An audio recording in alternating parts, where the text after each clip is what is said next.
прошедшие сутки игнорирование правил дорожного движения на дорогах республики привело к 7 дорожно-транспортным происшествиям, в результате которых 2 человека погибли и 6 получили различные травмы. Среди пострадавших 2 детей-пешеходов.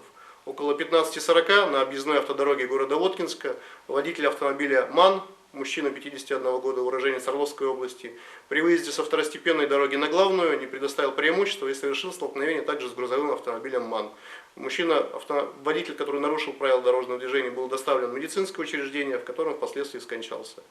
Также около 22:20 на территории Глазовского района, это 17 километров автодороги Глазов-Юкаменская, 58-летний мужчина, управляя автомобилем ВАЗ-2114, не справился с управлением и при выезде на встречную полосу столкнулся с автомобилем КАМАЗ.